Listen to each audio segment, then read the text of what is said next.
Welcome to Rewriting Your Reality, a video focused on hypnotic modalities to shift the belief systems that keep you captive.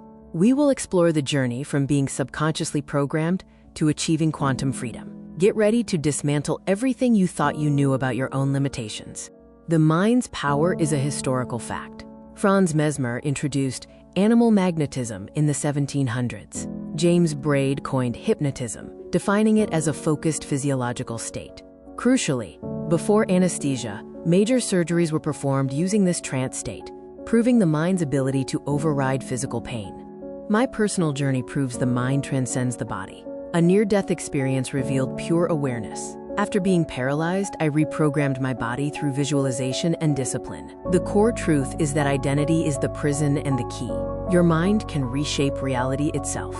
Unmasking the global hypnotic modality. Secret societies and governments. They understood the power of the trance state long ago and weaponized it to shape societal structures from the shadows. Corporate hypnosis. Advertising and media use sophisticated neuro-linguistic programming, NLP, to obscure reality and shift your belief systems without your consent. The ultimate goal, to control the narrative, consumption, and consciousness of the masses, turning individuals into predictable units of a manufactured paradigm. They are the masters of the hypnotic modality. The first element of global hypnotic modality is authority, manufactured to establish psychological inferiority. Uniforms, robes, and controlled environments trigger unquestioning obedience. When you look up to an authority, your critical factor is lowered, accepting suggestions as absolute truth. The uniform is the first induction.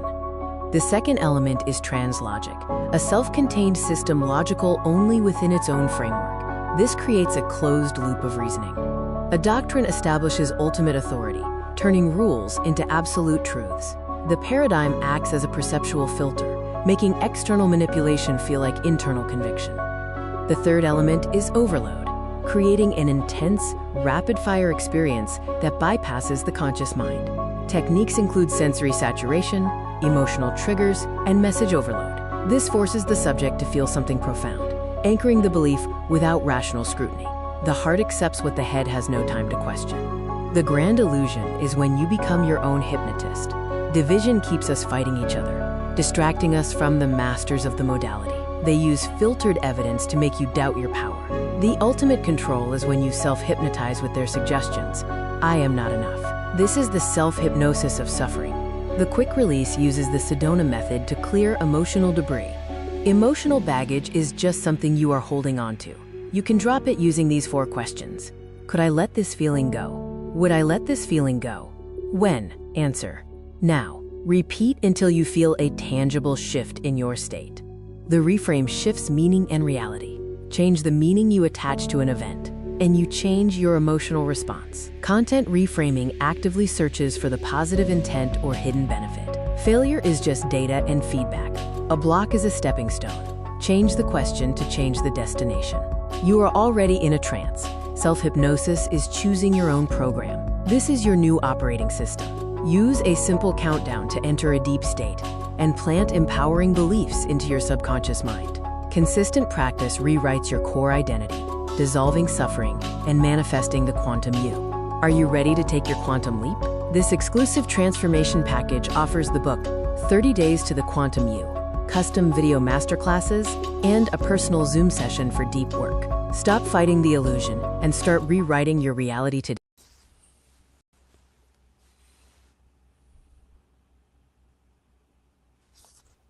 There we go. Greetings and salutations, and may this day be in service to you.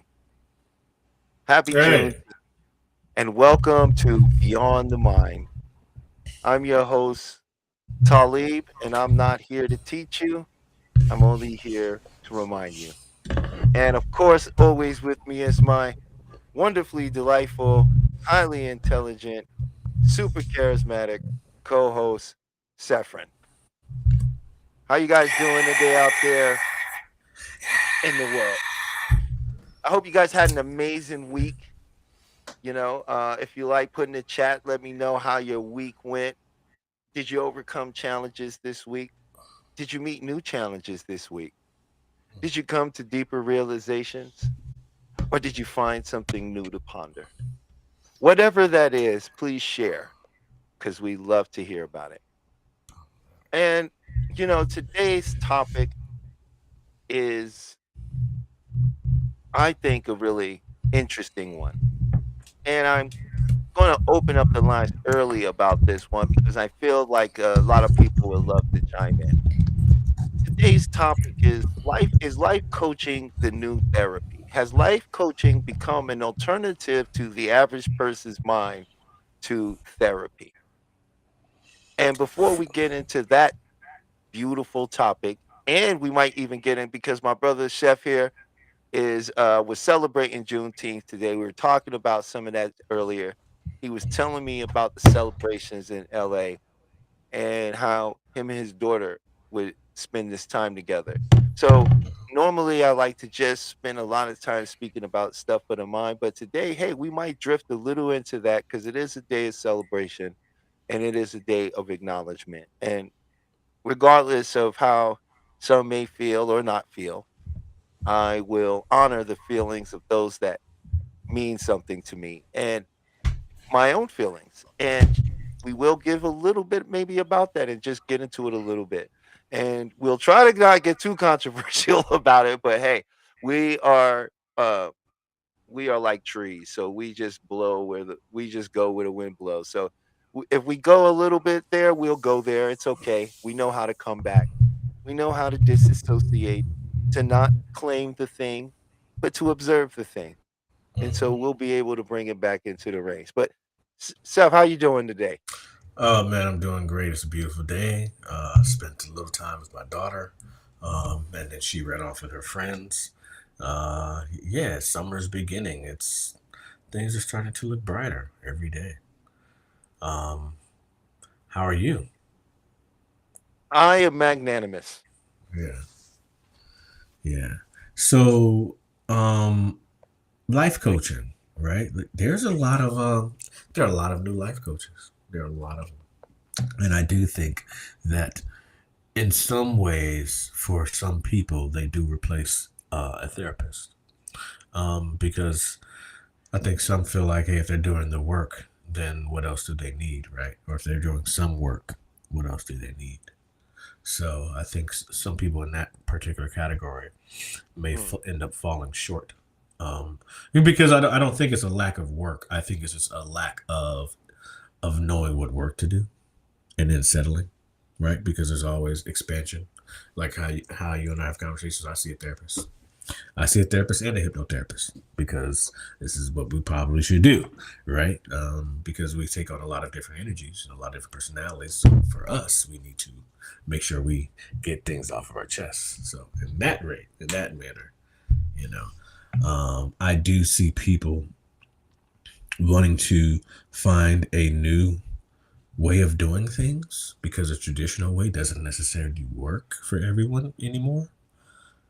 Come back, see the same therapist for a while, don't necessarily make progress, find a new therapist, start all over again, make a little progress, be inconsistent. You know what I mean? It's a lot of that. mm.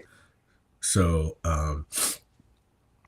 I I'll just talk about myself personally because I think I have the most experience with me. From the moment, let me just put it like this: from the moment I start seeing this new therapist, because I wanted excuse me, y'all, excuse me, I wanted an older gentleman who was had a little bit more seniority over me, a little more maturity, and I actually found him, and he's amazing, because I remember from the point where I was seeing him, I really didn't have much direction. I was just going because my world was kind of like, shh. And I mean, not saying I was bad, but I'm just saying, and to now, man, it's like freaking 180, right? I'm not saying that that's the only reason why. I also have a hypnotherapist who I speak to quite often.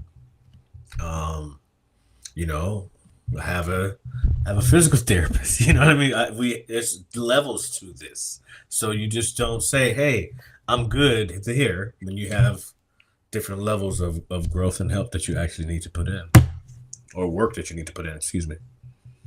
Mm. I like that. That's interesting. I think one of the things I like to establish like the difference between the two, because everyone has their own definition of things, and when they think about these things, they think about them from the way they're framing it from their definition, right? Uh-huh. So when people, so for therapy is focused on mental health, emotional healing, and resolving past trauma. Uh-huh. Therapists are state licensed healthcare professionals qualified to diagnose and treat mental illness. Uh-huh. Life coaching centers on actionable goals, personal growth, and future performance. Coaches do not diagnose or treat mental health conditions, No, they do not. right? And also, I'd like to add into that is that life coaching is because also you don't need any certifications or license to be a life coach. If you have life experience and you survived and you're still on earth today and you could tell somebody how you still here, you are a life coach. I mean, technically, that just. But I once don't want again, to partake in this laughing with you, but I mean, no, in I'm just saying. theory, yes. In theory, yes. Hopefully, that's No, few. no. That are plenty that are that way. I guarantee. Well, I'm just saying what the difference is. Mm. You know what I'm saying? Yeah. And the question is it replacing therapy? And the reason I'm asking that is because are people who need actual therapy going to see life coaches? Yes, absolutely, they are. And are life coaches going, hey, this is out of my scope. No. You need to go get help. Or are they No. telling them to do something that may or may not be beneficial to them, depending on how well the placebo works on them, right? You know, No. and because of there's no regulation, it's a very fast growing market, Mm-hmm. right? That has no real legal regulation over it, Mm. right? And so does Interesting. that open the door for more scams? Take more people being taken advantage of? Is this a lot of the stuff we're starting to see on social media? This with these repetitive talking points and some of this, only because first of all, life coaching is beautiful. Mm-hmm. We've all had if you made it in this world and you can thank someone for it, then they was a life coach to you. Mm-hmm. It's very valuable, it's very necessary, and it's very needed, right?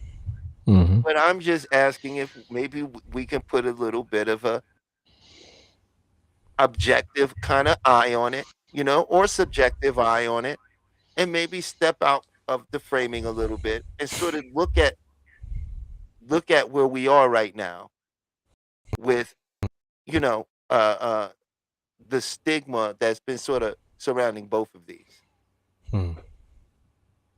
right? So let me ask you this question: Where is the stigma coming from? Is it coming from the therapist side, the psychologist side? Who is giving it this stigma?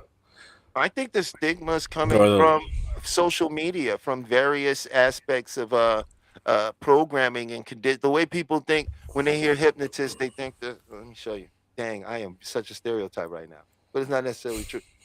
oh, there we go. They think Your this, pendulum, huh? right? Love It's it. a pocket watch, Yeah, but it's working as right? a pendulum. But I'm Yeah. just saying, right? It's the same thing, right? Mm-hmm. I feel like, mm, Excuse me. Hmm. Interesting.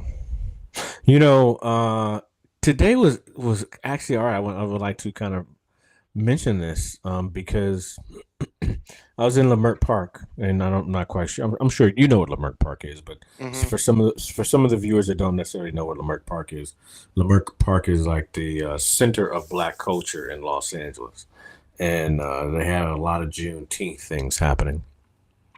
And I was talking to some folks there, and they do a mental health thing monthly. And I happened to talk to someone today, and I told her that basically I'm no longer in the film business, and I'm a practicing hypnotherapist. And she was like, "Whoa, really?" She's like, we have a group, and we need it. Like, we want you there. We want you to be part of it." And I was like, "Well, what kind of group is this?" And she's like, "It's a life coaching group."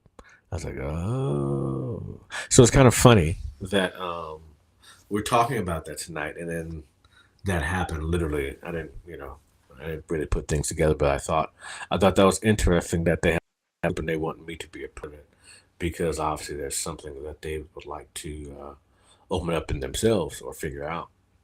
But at the same time, I was thinking of how much studying we're doing and how much and the nonstop, uh, you know, testing and practice our practicum workshops and like who do they practice against? Like Well, who? it's their life experience. I mean, like now, I Yeah, but can't when you say create a everybody program, is a life coach is just given their life experience, right? Some people have other ability skills like the Silva method and Sedona and various other things, right? They and even with the EFT, right? A lot of that still falls under the category of life coaching, right? And truthfully, what we do still, though we have to, what keeps us separate from the life coaching thing is the certifications, right? The Mhm, fact that we follow that HIPAA guideline, mhm, right? And we are held accountable to those standards, right? And I think that's the one thing that really makes us different when it comes to But other than that, I don't really see us too far off from a life coach because we are only life coaches should just be dealing within the field of improving your life. And what we really work in the field of avocational, vocational, improving your work life, improving your home life, things of that nature. making you feel better just in general. Right. And everything else falls under that DSM-5, Mhm. right? So no life coach should be telling you you're a narcissist. That's a part of that's a part of borderline behavioral disorders. Y- Mm. They're not qualified to tell you that. And this is what I meant while I was asking about the life coaching Oh, stuff, because now we have a lot of people out here, here's something people are I'm throwing out sorry. terms like You know you're a how many narcissist, you're a unqualified sociopath, people, how huh? many unqualified people been calling people narcissists for the last 3 to 4 years, 5 years? Right, right. This is this is my, this is the big point that I'm really making. Oh, You have oh. a large number of people out here throwing out terminology, right? And then giving out these key defining traits and not even understanding that these traits, this is not the end all to end all when diagnosing that individual. And though we've been studying and we continue to study, I'm not gonna sit here and diagnose or give you a diagnosis on a person either. Yo, Dirty Dog 64, happy Juneteenth. Thank Oh, you for that's Dr. joining us. Yolande Denise. Next time we'll see you on the show, Dr. Denise. Yes, Dr. Denise, wonderful. Thank you for joining. I want the audience to know Dr. Denise was supposed to come join us today. She was going to also give us a great take and inform on this particular topic because we love to hear even some of your thoughts, Doc, in the comments. We'll blast it across the screen because Mhm. and another thing is one thing we like to do too here is we like to bring voices from all dynamics, and So let me ask you a question. Who was the first big life coach? Like, who launched life coaching? When did that actually happen? What year? Do you know? What year did life coaches start? Yeah, like when did it? No, When did it wasn't it called. might be A lot of terms have been redefined. You know what I mean? There was motivational no. speaker? It would have been like a Tony Robbins, right? He's like he is a life coach, right? It would have been like Tony Robbins. So people saw Tony Robbins like, okay, I want to be like that guy, right? But he uses Well, technique and there was methodology. people like Bob Proctor. Oh yeah, Bob Proctor. Yeah, Bob Proctor. Uh-huh. You know, Yeah. and the Reverend Ike. You know, What? I This look is at some of true. these Reverend Ike stuff, man, and Reverend man, Ike was the truth. Did you ever no, listen man, to this guy, man? He was dude, on but he's fire. dropping science. He's dropping science. And you're like, yo, you're like, dude, everything he's saying has been legit. It's right. And It's like, 100%. as a kid, like when I would hear like people talk about Reverend Ike, they always talk so negative about him, you know. But then when you hear him speak, you're like, wow, okay, I get it. You know, I understand. I get it. But I mean, he says he has a lot of powerful tapes that I've seen recently. Well, here's the thing. You have to realize when you get into the whole Yeah, the yeah. whole life coaching and everything like that, and you go back into that stuff, which you have to realize that came along that came along in the 1960s and 70s when they were experimenting on consciousness, things with drugs and other things. They were working on the mind. It was L. Ron Hubbard, Dianetics. Okay, go look it up. Oh no, I definitely know about it. I know about it. Dianetics. I used to work for Survival Insurance back in 1990. You was asking me where life coaching was starting from. I'm just giving you a Yeah. rundown. See, if you go back after him, then that's when they opened this whole door to consciousness, and we're all more than that. And that's where you had the birth of the whole conscious movement. That started in the late 80s, early 90s, 1988, and actually in 88. But moving on into 90s, this is where you get people like who? Deepak Chopra. Come on in. Mm-hmm. So Deepak Chopra is I guess he would be considered a life coach, huh? What do you An mean? author, Yes. an author and a Yes. life coach. Yes. Yes, An because author he and a life wasn't a coach. therapist. Yeah. Peach, we would love for you to come in and give your thoughts on this. Pete, before the show, we had a wonderful conversation with Peach because she was talking about some things, and I don't want to share her thoughts. My love for her to come in and share the thoughts. So Peach might come in and share the thoughts. We also, if Moya, if you're in the if you're watching, we'd love for you to come in and share too about Let's see what's the in life this coaching chat. stuff and your thoughts on it. What's in this We had chat? a couple There we people that go. was supposed to be coming in, so Yeah. I'll make Mhm. sure.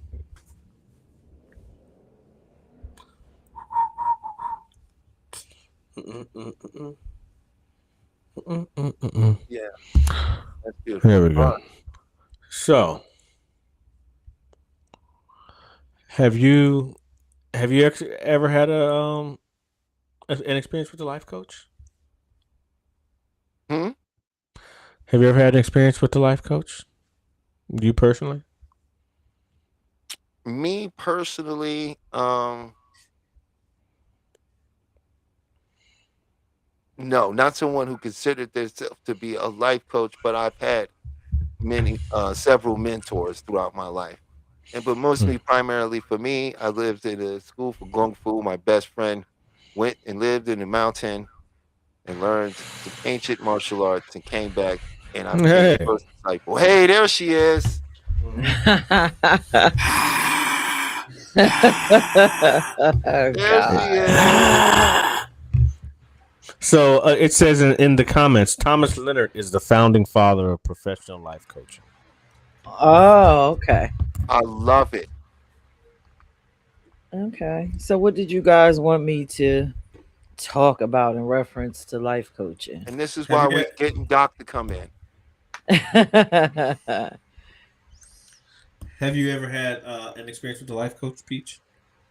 No, I haven't had a personal one-on-one, but I know some life coaches, and I Mm-hmm. considered becoming a life coach Mm-hmm. myself.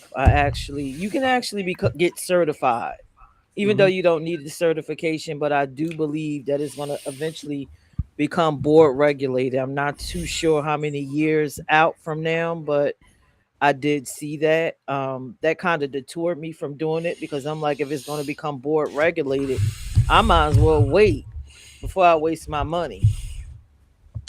Here it Um, goes. Sorry about that. huh? I didn't mean to interrupt you. Keep on going. I didn't mean to interrupt you. Sorry about that. Sorry about that. No, you're fine. So basically, I think you guys said it right. I think a life coach is not designed to help you with anything that's, any kind of mental ailment or something. If you need some actual care, it's not therapy. It's actually meant to help you organize your life, whatever Mm-hmm. your career path is, help you, just get on the right track, sort of like a little cheerleader, a mentor. Um, Mm-hmm.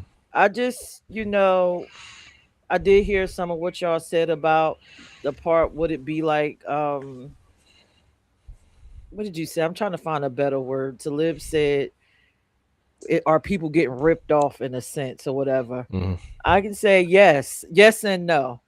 Mm. Yes, if the person doesn't have any real life experiences, any certifications or anything, any real background, you know, if it was me and I'm going to see a life coach and I had in my mind I wanted to become a lawyer, I'm not going to a social media person to help Mm-hmm. me become a lawyer or a Mm-hmm. doctor or give me any Mm-hmm. direction. Where are you leading me? You don't know yourself. So if you're going to get a life coach, I would recommend you find somebody that is well versed in what you're trying to become. Um, and again, that's just, just like interviewing your therapist. Find out what that life coach's background is. What is your day career? How could you really assist me? What experiences do you have in your life? Mm-hmm. And actually figure out why you're going to see the said life coach. I think it could be very good. I think you have a wonderful point. Like, let's say you was somebody who went to prison and came home and did good, Right. figured it out, cracked the code. Now you got a buddy who comes home.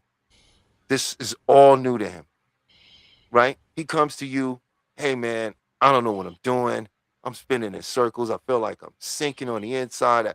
And he understands exactly what he's feeling, right? This is a perfect situation right here, right? Mm-hmm. Because he can give him good, solid advice on how, because he has experience in that, you Right. know. I Mm-hmm. think he has experience in that, and he's able to share some. Now, if a guy just came home and I never, maybe I'm not the right guy to talk to him, right? But Right. a therapist would always be the right person to talk to Well, I think a in life that coach is like situation, a in my opinion. companion. In my, Yeah, in my I agree. Well, I can I read think it's a the companion definition. tool. It's a companion tool. Like if a person's in therapy, you get through therapy, and then you go get the life coach to help you to assist in organizing your life, get you on your career path. It's sort of like a walk-in one-person career link Excuse me. right. that has more time for you versus going through the hustle and bustle of career link.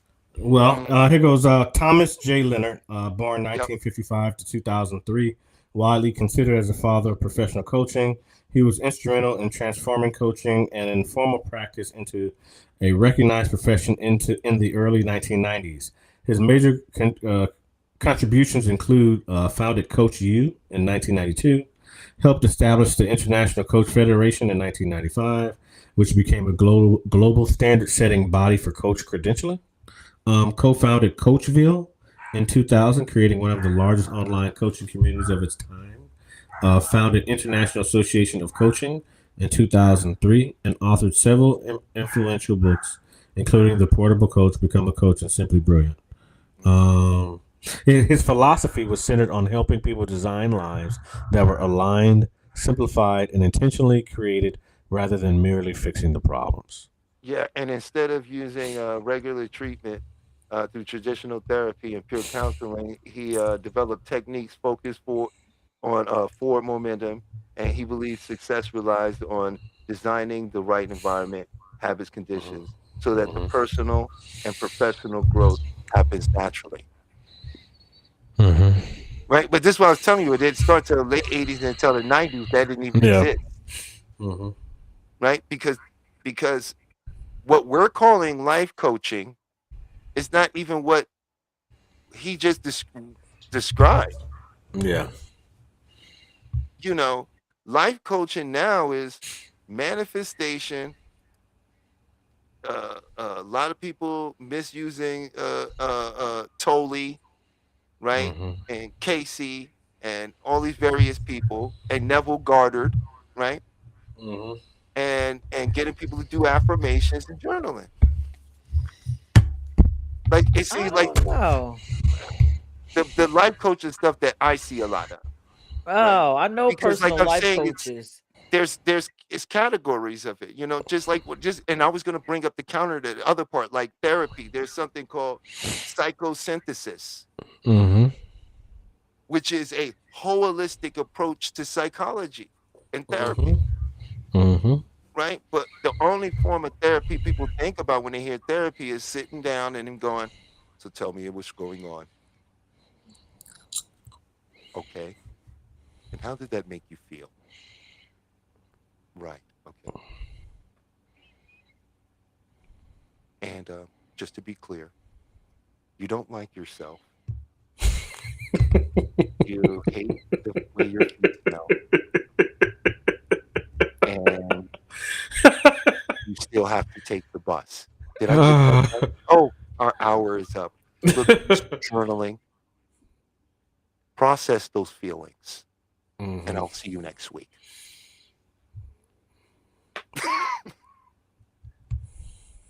Wait, this is what people think about when they think about therapy, though. And there are many different forms of therapy.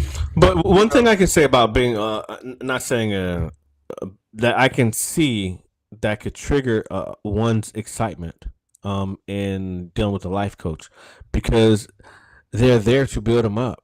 They're there to give them that adrenaline, right? That quick fucking fix that people need, which is dope. But then that crash, how does one deal with the crash? If the life, okay, let me ask this question: how many unsuccessful people do you know have had or how many people do you know that have had bad experience or unsuccessful experiences with life coaches? Do you know many?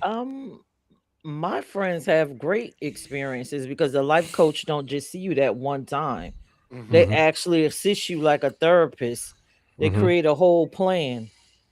They create a did see a plan, life and then you coach. go through that plan. You know what? You know SJ is a life coach. SJ is a life coach. That's right. Big shouts to SJ and the MREG Mob and MREG over at MREG TV. Yes, that's right. And I did see one before. His name was Coach Giancarlo. And I saw him on YouTube, and I loved his videos. And I had a session with him, right? And it was very interesting, right? He listened to me, and his thing was about taking scripture though and turning it into affirmations and stuff. So he was turning everything around, and he had me do some journaling and stuff. And so I was like, okay, he's good at what he does. It's not for me per se. What I did take from it, I found very powerful, was the form of journaling he had me doing, right? Which reminded me once again, oh wow, journaling is very powerful. It really it has an effect on your mind. And then after going to HMI and being in HMI, I learned about handwriting analysis and learned that your subconscious, that writing, that ideomotor response is that subconscious response is in your handwriting. And you can learn a lot, not everything, but you can learn a lot about what's going on with an individual through their handwriting, right? Absolutely correct. Also, by working on your handwriting, you can also change the subconscious quirks you have through changing your handwriting. Absolutely true. You know, so I want to. I don't. First of all, I want to. Don't nobody on it. I love life coaches. I wanted to bring this up because I think that it's become a very saturated thing. Nobody's really talking about it as a thing, and so it's getting sort of lost in its own shuffle. So I would like to give it some sort of shape and talk about it because we don't talk about it. We don't talk about life coaching. I would This like to Cheyenne actually. Bryant one. I'm sorry. Well, Mm. you know, when she came up, it was in a very negative light. And you know what I'm saying? Well, not negative, not fair, controversial. Is that fair to say? That's Yes, better. That's better. Because that's better. it was more controversial. It actually brought an attention that hadn't been there. Whether it was her intention or not, it brought an awareness to life coaching and therapy. And especially and the reason I bring it up is because I really I do a big part of this to help my people. Hmm. I learned this to be of service to my people, give them something that is tangible that they could use. You can't keep complaining about the world, right? We can't keep complaining and saying, "Oh, I know what." No, you're gonna have you do something, right? And so my contribution to that has been what I'm doing with hypnosis, right? But I just found that her story or what happened with her just brought up this whole conversation about therapy and qualifications and and good people versus scammers. Well, I think it's a great time to have this conversation because over the last since COVID, the therapy market is booming.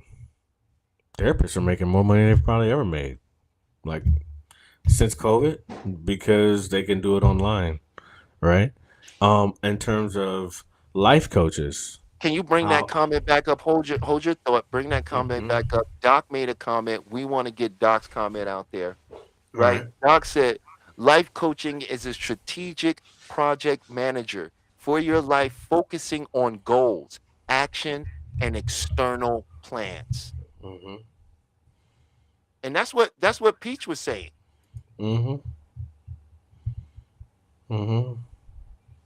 It's sort of like a mentor, somebody that's there for you to help instead of your closet. They're organizing your life before we get our closets organized, right? Hey Peach, I need to do two or three more podcasts. Can you be my life coach for this? Yeah, I'll be your life coach. What are you trying to do in life? Don't get him started.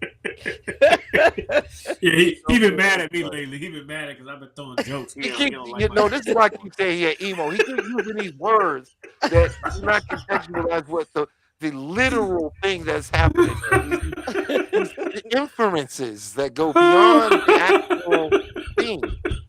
He knows he's like, that's my one play on this guy.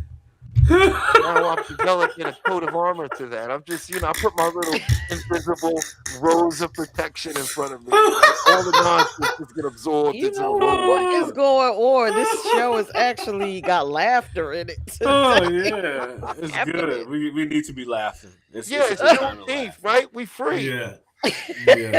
Not really, but Not it's really. good to feel like it. That's why y'all laugh. But I like to tell people I'm in the business of making people feel good. Yeah, I'm in the feel good business, and the feel good business means that we just reframe life, and like what a life coach would assist you with doing, and reframing in your understanding of your situation. Go ahead, Pete. You was gonna say. I think life coaching has a space, and I believe that it actually could work really well in the inner city. Could you imagine women in the inner city having life coaches helping them get out of their situations, or the men having male life coaches before they go down these crazy ass paths? I think that would be. I mean, what awesome. you just said right now, I think is amazing. I think because it should be a system of support. Like, just imagine how many if you wanted to get people off of welfare, right? Instead of having people monitor them, give them a life coach, someone to help Right. them. Like that shit, like that would Yes. change the game of welfare. And Like, that they is had- why I wanted to become a life coach for my nonprofit for women, to go in Uh. the inner city and to grab the hands of these young women or the older ones and impart whatever little wisdom that I had, and organize women that are doing well in their life and going in and saying, I hey, you mean- don't have to be that. Let's life coach you out. I mean, it sounds like we need to create a program, huh? Well, I'm working 'Cause, on it. I can't do man, everything. I'm working. Man, But that 'cause, was like, my idea. Yes, that's why I wanted to do it. I mean, just Well, imagine how much maybe Doc the Denise government. down here. We got a doctor in the house in the chat. Maybe Yeah. we got to get you guys talking. To get y'all together. Just imagine how much money they would actually save, right? You have one life coach, and I guess they have a social worker, but that's definitely not the same. But you have No. one life coach, and they get assigned how many people? Let's say 40 people, right? Which is a lot. Everyone knows that's a lot. But yeah, I mean that would save so much money because would some save- some people are going to do well. Everyone's not going to succeed, but I guarantee you, people will do well, and more people. Most people, when they have a job and they earn their own money, they don't want to not work. I mean, They appreciate that check if they can do it. You know what I mean? Some Right. people don't care, but most people they want to go earn money and like have a better quality of life. So I think That'll save you're on to many something. lives. And then you know what else? You arm the life coaches with resources. If this person, you notice that they have like some type of mental issue, then you refer. It can work together. It doesn't have to be two separate things, have like a referral system. So I see the beauty in life coaching. I just think that it needs to be more regulated, because I don't want Tina 69 on YouTube life coaching me. Yeah. Especially when I got a whole half of 100 experience over here. Tina 69 is 22 telling me, Yeah. what I need to do. Well, yeah, but like Doc said, it's a very specific thing. But as I was saying, according to the definition of it, a lot of people aren't life coaching. yeah, They're doing therapy. And that is dangerous. yeah, it is because they just don't know. They're not qualified to know, and that's the Because problem. like we're saying, it's not regulated, right? They don't have, it's like it's a completely irregular, it's not really, there's no regulatory body over it. Meaning there are things like you could do to get certification in life coaching and stuff like that. Yeah. But the way they went after, like, let's say hypnotherapy, like they went after hypnotherapy. It was like at first like nobody could do it. We don't want nobody doing it. Mhm. You know hypnotism? You better be a doctor. See, that'll be amazing. Coupling what y'all do with life coaching after y'all get them together and then say, okay, now that we got you where you need to go, we want to refer you to Dr. Denise to help assist you further along. And then they have a full package. Like, I come to you and my whole life. Well, by the time I leave, listen, my whole life looking good. One thing I do know. I'm sorry. One thing I do know that Dr. J, she does have a retreat she's doing as well. So I know whenever she does come on here, I know she'll probably want to talk to y'all about that. And it's local. It's within the states. It's not far. I think it's in LA or Vegas or something like that. FYI. So Dr. Oh, well, Denise it is a good far. friend of Chef. that's this is, right. you That's know- right. That's right far for you. What? Peach said it is far. He said it's I not can- very far. I'm thinking like, oh, is it near? No, bro. Like, This dude no. He way on the West Coast. Talking about, it's not far. It's not far. So I tell you, man. It's and okay, today's man. good I'm- for good laughs. Listen. The whole goal is right. Whoever watches this show, if you feel better after you watch the show, if you laughed and you feel better after this, then our job is done. And that's the beauty of the work that we do, because the work is within how you feel. It may not be the method. It may take us. We might go down a windy road, but if you feel better, isn't that really the goal? Like, really, the goal is to feel better, to feel at ease, and be at peace, right? And that's really what we're trying to do. We're trying to help each other heal, because really a lot of people's nervous systems are absolute wreck, and everyone's just reaching for any rope that they can cling on to, any string that they can hang on to survive or get some sort of help or anything. That's why I don't really can't get mad at people who don't necessarily see a therapist or see a life coach, because they're trying something. But if it's not Let working, me that's ask when you you can this. kind of. Do you think that there is, say, in our community a stigma on mental health? Or do you think our community is starting to break and sort of wake up to that? Both. Two truths in the same statement. It depends on the financial background. I think that people, that has more to lose, Mm-hmm. better socioeconomic things going on, we kind of go towards therapy because again, we trying to hold on and maintain and sustain. But I Mm-hmm. don't think people in the inner cities care. But they don't probably have the time or the patience or even the thought to see anyone. I think therapy shows up differently. The barbershop, the hairstylist. The women rely on the hairstylist, men rely on the barbershop for the advice, and that's typically the inner city therapy, or grandpa or the auntie. That's who we get therapy from. We don't necessarily get it from the right folks, right? These grandmas ain't like they used to be. And a lot of these women don't get their hair done in the hair salon, honey. They be in their kitchen with a hot comb or some weaves with some soda in. And no, as a nurse during the day, I do. Oh, that's another place the life coach need to be. I would love to be able to call a life coach and say, come on in here and coach these parents before I kill them. Because they need some serious direction and help. Mm, That's another space. So I can see it. mm. Let me And you, stop giving all these ideas. no, this Yeah, is great. you got Hey, him. no, don't stop. I'm just sitting here going, oh, okay, that's very, because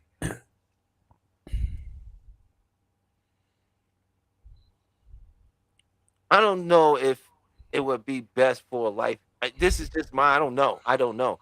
I would love for Doc Denise to chime in. She got a name now. Doc Denise to chime in. But I would love to know, Also, like, because my understanding, when you start talking about family or couple dynamics, it changes everything, when you start dealing with people like that in a group setting. And then that's where I'm thinking, like, oh, okay. No, not saying like a group. Because typically, What? because I deal with children that have severe issues like trach and vent, right? So within their homes, I think a life coach would fit in after they receive all the medical training to take care of their child. Their life is just all in disarray. They Right, gotta right, kind of okay. normalize. I think the life coach would be excellent. Oh As a yeah, I can nurse, see it that. would be great for me to say, okay, listen, your life looking like this. Let me refer you to this life coach that can help you get on track because that would make my life very easy. Let me tell you, it would just relieve because essentially the nurse is function as the nurse and the life coach. We go in, we assist your child, but then we kind of still have to help the parent. Mm, So it would be great for me to say, listen, I want to help you. How about, here's this resource. right, right. I think that would be good. I was thinking in another way. Yeah, you probably think of in hospital, like families in that Yeah, or clinical like, hey, setting. come on, No, family, we need to sit down and talk about how you upside your kids have kids. no. Well, I I went mean, too far, Peach. Too far. our country is recognizing the mental health issues. So I think now is almost a creative time in terms of dealing with funding in terms of mental health programs, because everyone does know we have severe mental health problems in the States. So I think it is perfect time for you to get this going, Peach. I really do. I really do, because it's a team. Because it's a team. You have your nurse, you have your doctor, you have your social worker, right?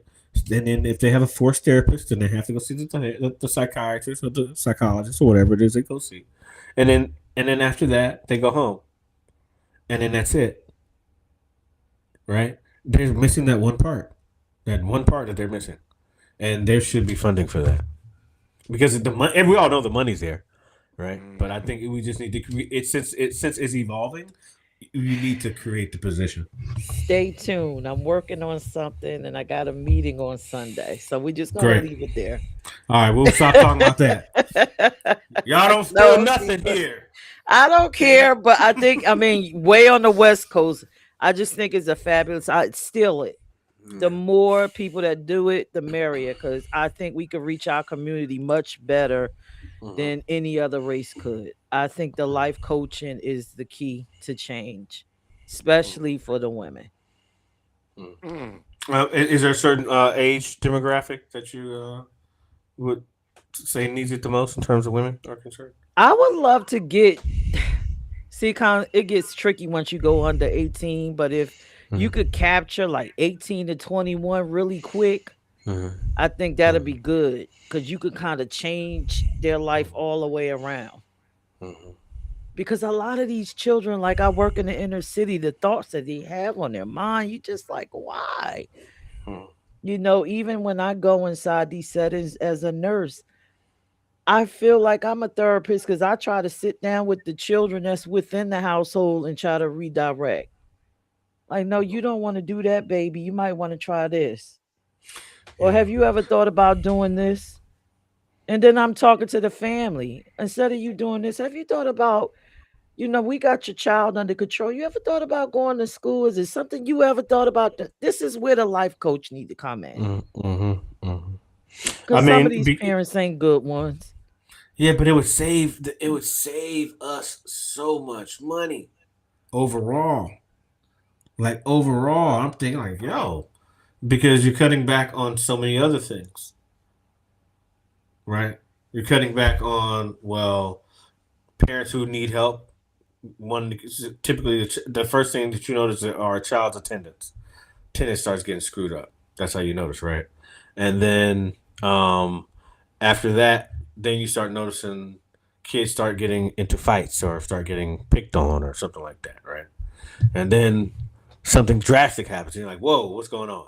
Then it's like, what's going on? But it should be long before that. Right?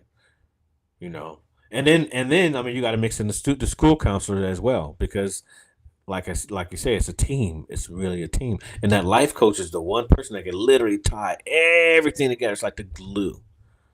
Yes. Excuse me. Yep. That's pretty good. I done brought another perspective to the show. I'm sure I have. That's why we needed you. We were struggling without you. Talib looking at me like, man, if you don't talk about something different. I don't know why you want to keep throwing me under the bus, man. It's hilarious. It's really, it's funny. It's funny to me. I must be some super mental threat to everyone I know on earth. They all just been waiting to get me. This guy is too smart. We have to get him. No, you are pro life coach. Talib is pro life coach. Okay, yes. Dr. Denise, we could talk.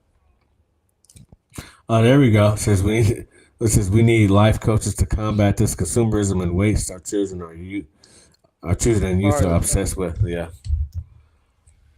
That's Dave. That's Dave is in Costa Rica, right there. See, we got spaces for life coaches. Yeah. Right, yeah. But and like I said, great conversation to really bring up, because it's something that's really another space. Really I'm just coming up with spaces. That. They just really they prefer to go to deal with the life coach. I like to take the youth and show them that they have a superpower, and that's their own mind. And I like to do things to show them, because when people can see and actually experience something, then they accept it even more, right? And when we can provide an experience that show people what they're capable of, then I think we can also, that just helps add that extra fuel to everything, to wanting to go ahead and stick to a plan that's laid out for them, right? And to work on the self-talk, the negative self-talk that I don't know what to do. I don't know how to stop this. I don't know. A lot of people feel very out of control of themselves because they don't understand how the whole setup is working, right? So a lot of people they're just working on a program that isn't in service to them. And what we want to do is just turn that program off and turn on your birth program, that the one you were born with, you know? So I think when you just combine everything together, you have a very powerful thing that we in our community have not had for a long time, right? And it's the missing key to make a lot of programs that people put together work in the long run. Because I think a lot of people fall short of these things because of they fall prey to their own subconscious, their own unconscious mind, their own belief systems. And they're too busy trying to push against the world opposed to work on the internal world. And when we do the two things like that, and you give someone, and a lot of, I think Miss D, well, I should say Dr. D, I don't want to call her that either. Dr. Denise, she'll go ahead and chime in on what I was about to say about, when it comes to life coaching and that a lot of I find really great life coaches use what they call motivational interviewing, right? And that's what I think our community could really use, is that when we're talking to people, not telling them, leaving open-ended questions and giving them something like, what's one thing you can do that's going to set your day up for success, right? And have them come up with it and figure out what that thing is, because everybody got that thing. It might be getting up in the morning, showering. Some people jump up, want to do. We all have this thing that sets our day up for a good day, and bringing that kind of stuff out of people and getting them to start reframing how they think, and I think is what is truly needed. Is powerful, and yeah, and I think that would be a beautiful program that has the ability to really expand upward and outward, right? Let's say it might start with, let's say, young ladies, right? But then it might expand out, right, to teenagers and young adults, and it just has so much room for growth, because most people are dealing with the same problem they had when they were like 15. The core problem is the same. So there's just so much room for growth with things like that. You was about to say something, Chef. I could see it in your. Oh no! I was admiring. I was admiring what you were saying, brother. What have you had? Some magical herbs? What's going on tonight? Hey, I just feel good today. He's floating on a cloud. Spirit. He got the spirit in him. I love it though. He's doing great. He's in the. We gotta keep him here. This is where he belongs. I ain't smiled in a while, so I'm gonna ride with it. Yeah, man. I could be. I'm a testament to that. Oh, okay. Okay, you might have to check on him later. He called me. Oh, that's horrible. You might have to check on him. Wow. Wow. Something going on over there. You are. Maybe it was that tea. That herbal tea. Passport getaway with that fire. He's spitting that hot fire. Super hot fire. Hey, it's Juneteenth. Okay, we in LA. That's how we do. Yeah. So, man, this has been. Okay, so we done knocked down 1 hour. We got another hour left. and we were going to do a little bit of talking about Juneteenth, or also we was going to open the lines up for people to come up and give their thoughts and feelings and opinions. Doc, you don't have to be on camera, but you're welcome to just come up and give your thoughts. And we still want to, interview you and have you come back. But if you like to come in and just say something, we'd love to have you. We really would love to hear from you. This is a place of learning and growing, and I just feel you could add so much to the conversation. Also, Moya, if you're watching, get in here.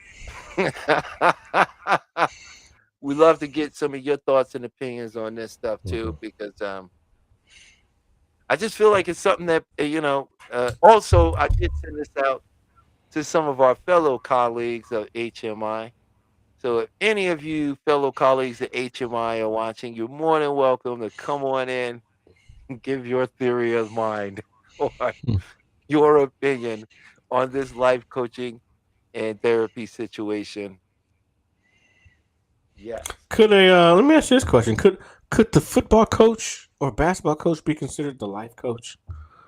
As long how many athletes still talk to their favorite high school coach or their college coach on a regular. You know what I mean? Where they've developed that father, son, godfather, son, uncle, nephew relationship. I would say maybe a little, but I think that's a good space for a life coach to be, though. See, you just finding more spaces for the life coach. The coaches get the game together, and then if the kids need more, go over there with life coach Shep. He can help you. I mean, the NBA, man, and all these athletes, they be needing them, man, because They need all the them. stuff they get into, it would almost seem like they would be required to have that at this point because of what their investment, what the teams are investing in these younger guys. But we'll see. We'll see how much your phone rings in the next 3 to 5 years. Peach, I'm sure it's gonna be super busy. No, y'all gonna add life coaches to y'all practice. Y'all gonna train them specifically for what y'all need them to do. Yeah, with hypnosis and hypnotherapy, you could do sports performance. You could help enhance, because the mind, it's all images and symbols and numbers. That's how it learns. That's the language of the mind. That's why we dream. That's the mind communicating with us. That is. Oh, we got Moya. What she's. That is what is good good 'cause caseworker it's is supposed to supposed to do. However, until lately, Each agency is required to use evidence based on to- practice. you read it. Please start from the beginning. This is what good casework is supposed to do. However, until lately, each agency is required to use evidence based practice, which is most used motivational interviewing. Okay. I could agree with Moya, but I work hand in hand with caseworkers, and for the most part, they are swamped. They are overworked, and eventually they phase themselves out. I think a dedicated person like the life coach would be awesome because that is specific to them. But the caseworker, they normally just phase out. Sometimes the families, they phase out so much the families don't even know what the damn caseworker name is. That's And you true. got to catch up with them. I work with them all the time. I think that's what she was saying, right? Yeah. It's what it's supposed to do, but it's not. That's what it's not. supposed to. Because they're stretched. I think it just Yeah. get too many caseloads. So like the whole, but the way the system is now, it's running off of an archaic system, which means it needs to be changed and progress needs to happen, especially in the mental health side, as we well know. Oh, Moya, what was you saying?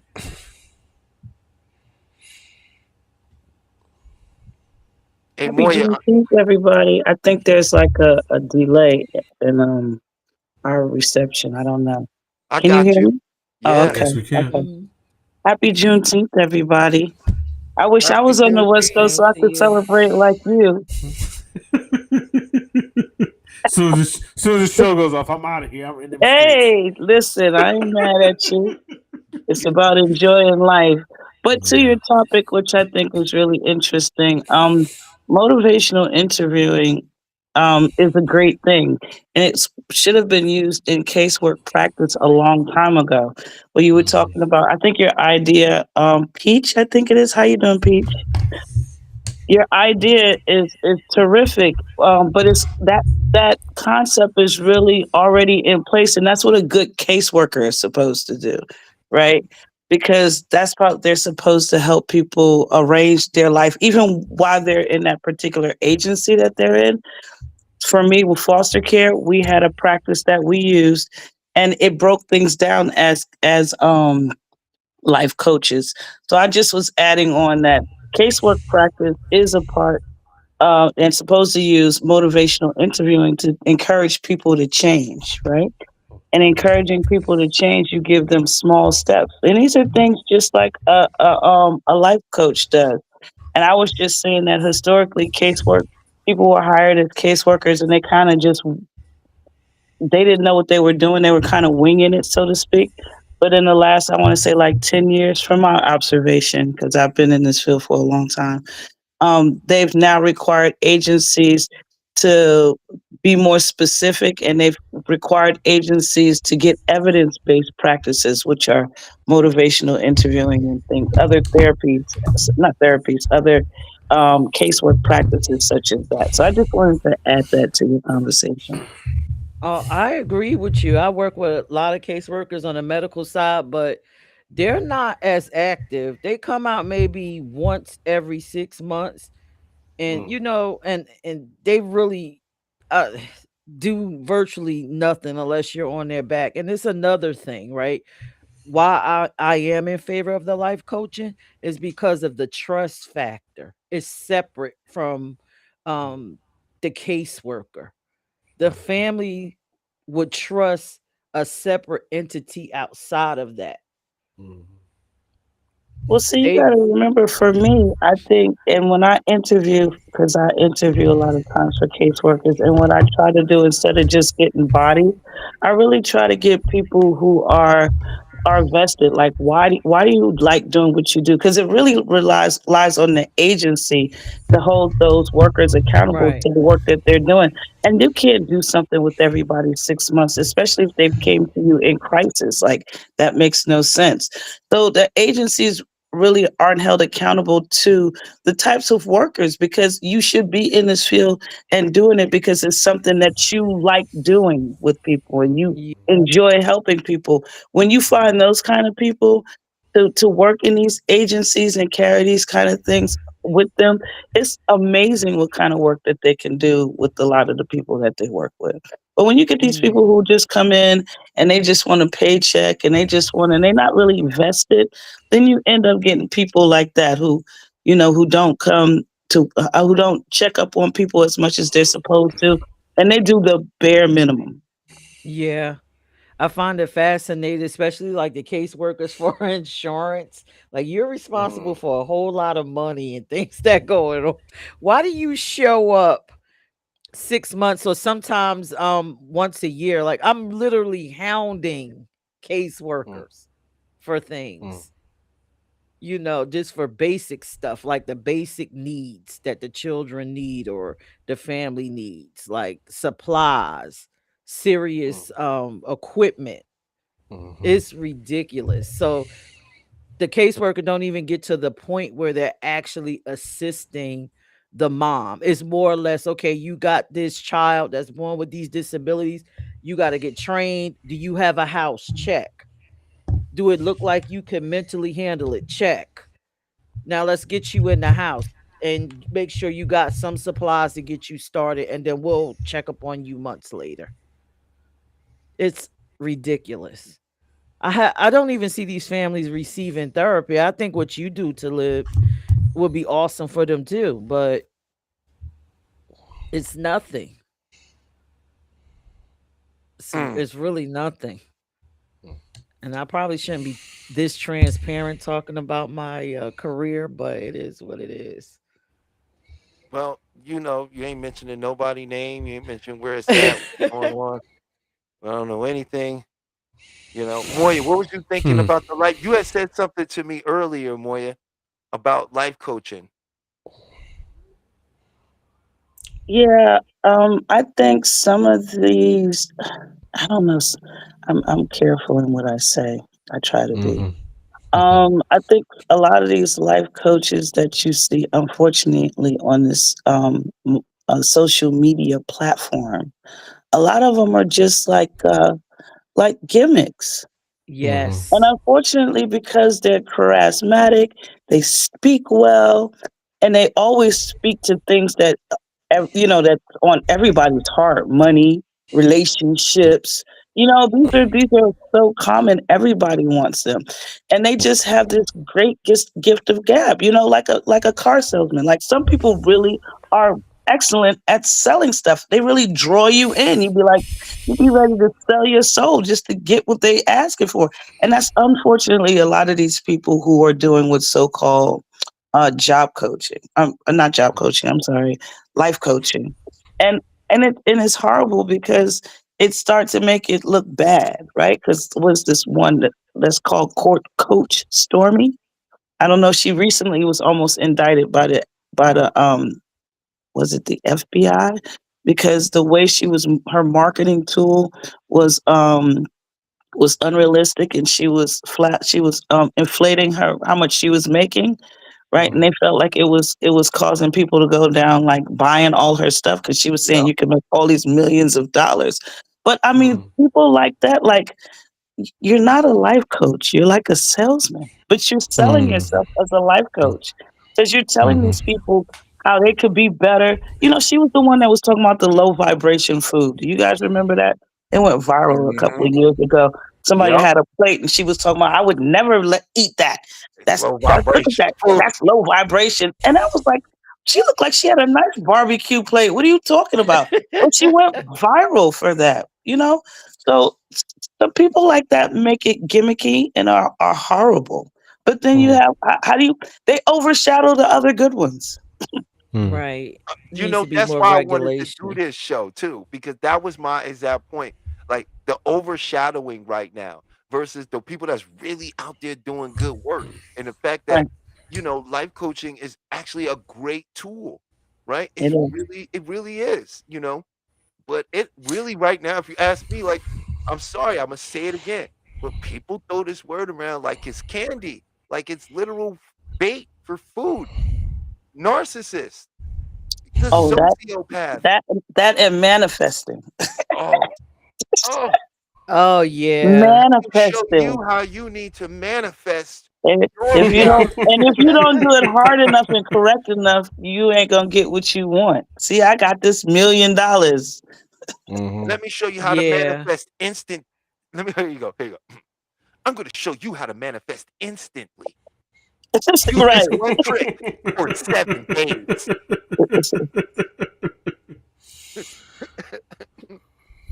Write Yeah. this down for 7 days and get $1 million. Yeah, yeah. So, I mean, it's these great things that they turn into something. But I think what I've learned on my own journey is that it's really works when it's you're invested in it, right? You have to Hmm. put in the work. And sometimes these people, they make it seem like all you got to do is meditate and say great things for a couple of times, and then it's instantly going to change. That's not. It's a lot of steps that go along with that, right? And you fall and you get up along the way, and they don't talk about those realistic things that happen. And Hmm. if you truly start looking at changing your life, the life coach, you'll eventually go to therapy because you'll be like, how did I fuck up all of these years? Sorry, what's I not Hmm. supposed to? No, no, you're No, okay. you You're all fine. right. You're fine. Hmm. Right. And so you get to want to know some other things about yourself because you start going, wow, I could have been on this path a long time ago. Hmm. Right. So, I think a big part is you have to want it. You have to want it. Yeah, I wholeheartedly agree. I think, like I always say, they use they have 3-part technique that they use. And anybody who uses it, if you use all three, you will get a follower. If you don't use all three, it will not work. But they use uh, authority, one-upsmanship. All these people, they like, even with the real estate people. Look at my house. This is my big house. He's walking through this empty house. It never dawns on you the house is empty. Mhm. And he walks over to these cars and he tells you that I was poor, I was homeless, I lost everything. Right? But I made a choice. And you can too, to change my life. Hi, my name is so and so, and let me tell you how I got here. And then they go into this 45-minute rant overload, right? Mhm. There's your overload. And then they hit you with some doctrine, right? Shows you some fictitious, bogus data, Mhm. right? Explains it to you, then says to you, you want to be rich too, right? You're tired of your life being the same. Aren't you hungry? Aren't you ready? You feel it? Do you feel that? You do. So you're going to order today. Because if you don't, guess what? You're not ready. That means you don't really want to change. And I know Sound that's like an not true. infomercial. But that's what they do now, and that's called life coaching in some fronts. Okay, so let me ask you this. Do we blame the life hack coach, or do we blame the people for not researching and figuring out what a life coach is and what you should be looking for? I think we blame immaturity. I think because people want the quick way. Everyone wants it quick. They want instant gratification. They want to become things fast. They want to make money fast. They don't want to do the work. They don't want to do the internal work. So it's what the we're doing person. yes, we're just getting a low budget. Like you have people that just. I mean, you know what I'm saying? I think it's a lot. It's a lot accompanied with that because they said, like, he just sold me that, and if I didn't, if I wasn't where I'm at today, I wouldn't understand and stand back and say, what is it really that I want, right? Because they're really selling you their dream, right? Mhm. So if you don't get in contact with it is what you want, then that's why it's not going to work. Because it's really not what you want. I don't think I want your big house. And my eyes might see it, but they've brainwashed us to a lot of stuff that we don't even want. I used to always think, a house was just ultimate achievement. But there's a lot of people in life that's very successful in what they do, and they don't care to have a house. They don't But own one. society tells you you need to have a house, right? Mhm. So Mhm. I think when you start to step back and look at things, you have to ask yourself, what is it that I want? And I don't think people do that. I agree. So it goes back to the person. Mhm. It really does. It always comes down to the individual, right? Because like I said, these three things only work when they're all together, right? And you're unaware, right? And that's what our job is. That's what we doing. We like spreading the way. Hey, and that's why I make you play this video at the beginning of my show. I'm gonna drill that. I'm gonna drill that because that's the truth. That's reality. That's what's happening. And when you start to wake up to that, you start seeing it everywhere you're going. You start realizing, wait a minute, does any of the things I want, do I want them? Or have I been suggestible to all these other people and ideas and going, yeah, that's me. I want that. Everybody don't want to be a millionaire. Everybody doesn't need $100 million to live a comfortable life. Success is not the same for me as it is for you. That is a personal achievement. That is a personal understanding. That's between you and your awareness on what you decide the meaning you give your life. And if you achieve that meaning or not, that's what you call success. Would you agree with that? I totally agree. I think one of the saturations in the market is because I guess life coaches are 1 to 2 famous clients away from being a multimillionaire? Because they really need 1 or 2 really famous clients to attract other people, right? And I Okay. think that's one of the saturations in the market per se, because everyone has the idea that they're going to get that 1 or 2, but they're not going to do the work to get that 1 or 2. Well, Do you see like that I being an said, I issue? think what happened was there was okay, just like the rest of these people that figure out something, these really smart, cunning, charming people that have some serious deep-seated issues, someone figured out uh, uh, a format to life coaching over social media. And I see that format has been duplicated. You know, is that we got Dr. Denise in the house? There we go. Hey, Doc, There Hi, how are you? how are you guys? I love this so much. Oh, we're so glad to have. I got Moya, I got Peach, I got Dr. Denise. This is turning out to be a fantastic show. we And I was telling Sheffrin that I Hi, really wanted. Peach. How are you? How I'm doing well. Hello, how are you? are you? Hi, Hello, can you hear? Moya. How are you? Oh, there you go. Good evening, doctor. I'm doing just fine. How about yourself? What's up, Seth? Hey, it's all right. It's all right. So, what do you think? How do you think? What are your thoughts on life coaching, since this is what you do? My feedback is kind of it's bad. It's bad. You gotta turn your phone down. I'm good. You have it on speaker? I think if she put earbuds in, that might help. Yeah. Okay, She hold can't. on 1 second. Yeah, she can't hear us.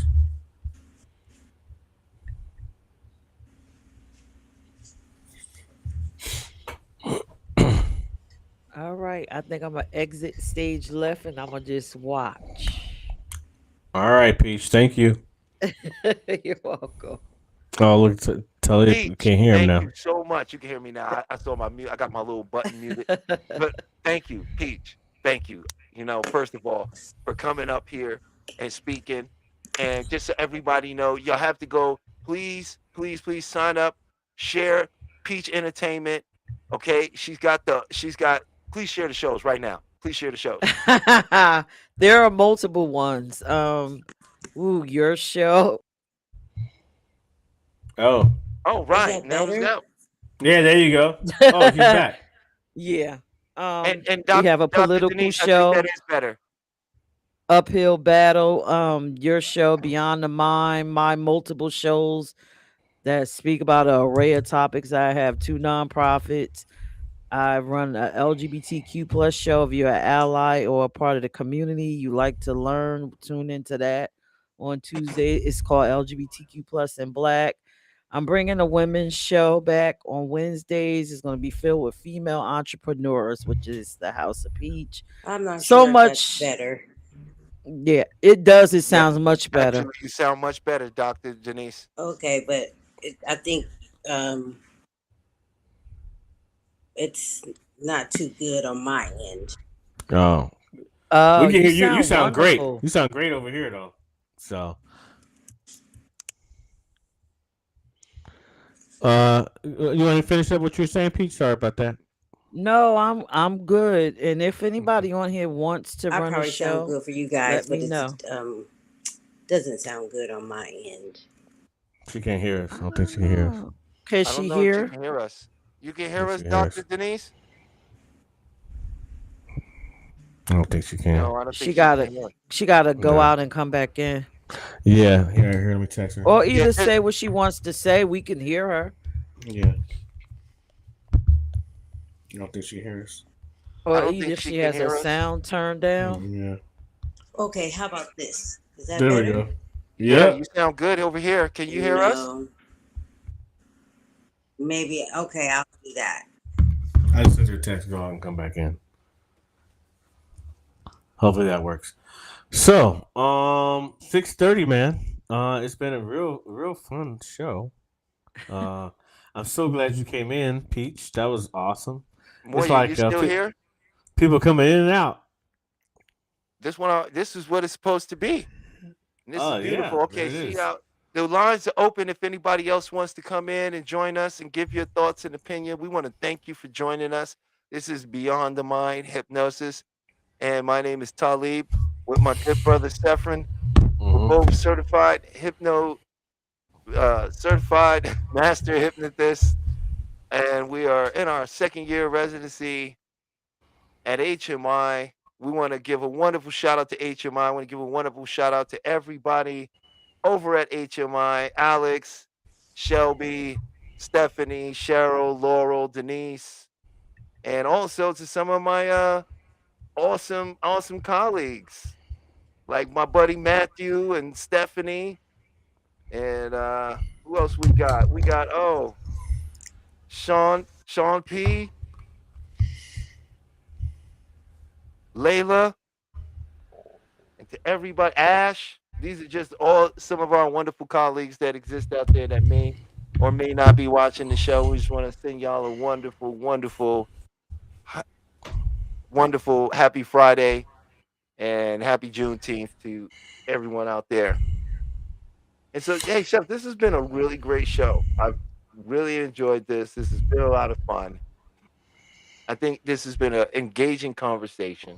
And if nobody else ends up coming in or anything like that to further this conversation along, what we will do is we'll end out our show on a nice technique or something, because we always want to leave you guys with something you could take with you, practice a tangible experience that you can feel now and today, a shift that you could become aware of now or the coming days ahead, whichever you prefer. I'll let you decide. But we will have Dr. Denise on the show. Hopefully, we will have her on the show next Friday. She will be definitely our guest on the show. And we're going to highlight her and really get into what she's offering, her thoughts and feelings on some of these perspectives, and also some things you can do to make a great change in your own life. Yeah. It'd be great. I think the cool thing about the show that happens every week is that I learn something new every week. Even participating in this show, I learn something every week, and I think that's one of the most beautiful things. Not only do I learn something, I end up smiling after I'm done with this show. So I've gained knowledge and I have fun doing it, and that's all I want. To enjoy learning in a way where it's easy and received. And that's what we do here. We just try to give you the soft landing and kind of allow you to see things for what they are. And I appreciate it. I appreciate having the opportunity to do so. It is always a gift and an honor to be able to be of a service to humanity. And that's always a wonderful thing. And I don't know if Doc will be able to make it back in. She was having some issues with the. I don't think she's gonna make it. But that's okay. She's here. She's with us in spirit and in chat. She's in chat form. So, have you seen any of the World Cup stuff? Have you seen any of the World Cup games? Nope. No. I'm curious to know how many of these World Cup teams are using hypnotherapists for their teams. I know the Olympic teams do that, but I was just curious to know if they actually do that for the World Cup. Well, I mean, I wonder how many players have went and seen a hypnotist on their own. Oh, a lot. They just don't tell their competition that they do it because they want to keep the edge. You know. Yeah. Seeing the picture with Mike Tyson and John Kappas. It was pretty interesting. Because it was like Mike Tyson in his prime. You know what I mean? I was like, oh, this is what he was doing. Okay, it's kind of awesome to see. Yeah. That That's we the do, hypnotist he got taken to see. Yeah. Yeah, Yeah. and it changed his life.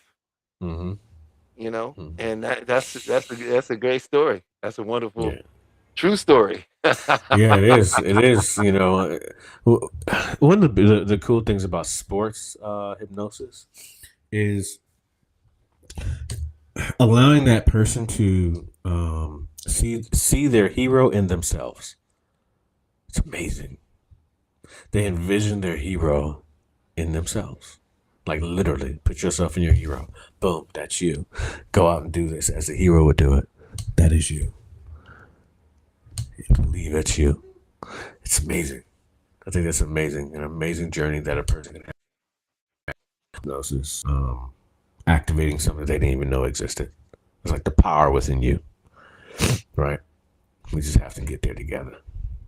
And that's just as hypnosis and such life coaching, you have to find that spark within a person to help them bring out their own light. Because you're not doing it, but you can help assist them in doing it for themselves. And just giving them the tools to open up. Doc There said, you go. "My apologies. I couldn't get it right. I was on the phone and then my laptop died. I will most that's so- definitely be with you next Friday. Yay!" There it is. Thank you, Doc, There for it is. even trying. That meant so much that you even popped up in here and gave us your best shot. Technology right now, I think it's a little fritz for everybody. I think everybody's Yeah, having a little bit of internet connection. Today's a big day. Now, besides that, but on an astrological level, today is a big day. It's a change day. Today's the change. Step into the future. Beyond the mind. Right. I was speaking more of the solar flares. There were some M class and X class solar flares that had ripped off the sun earlier this week and was projected to start hitting the Earth over the weekend. It may cause a geomagnetic storm, which we've already begun to experience, i.e., the earthquakes in the middle of the ocean that are happening right now and the ground shaking overseas. This is all because of the geomagnetic field or the magnetic field of the planet being bent by the influx of solar energy and solar particles, which that magnetic field is a protection for us. And that's how we have a Van Allen belt of radiation around us. And when giant cosmic rays come running toward the planet, it bends the magnetosphere. And some of these flares, or excuse me, particles are allowed to get into the Earth. It affects our geomagnetic sphere, and this is what creates or helps us with what they call our Coriolis, which is our weather. And when it gets disturbed, you have storms, you have heat blobs, cold blobs. Fault lines become active, volcanoes become active, people start fighting in Walmart. In other words, catastrophe happens. Life. What did you say, man? I have no idea what this man said. Does anyone, do any of our viewers understand, other than him, understand what this man just said?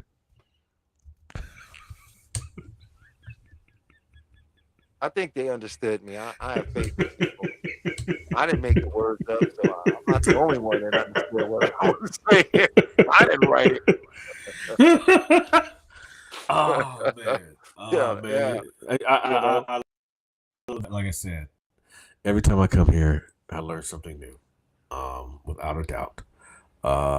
So, and the subject matter, like one thing I really appreciate is that we're not afraid to talk about the undiscussed. The subject matter that just never really gets openly talked about. And I think that's one of the differences between our show and like the other podcasts, is because we actually do address things that people think about, but they don't actually question. And Yeah, if you want to experience some hypnosis too, you could come on up. Come on up here. I know you want to.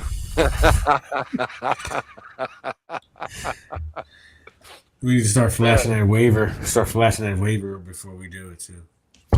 Yeah. You know. Yeah, you know that. You got to do that. Yeah.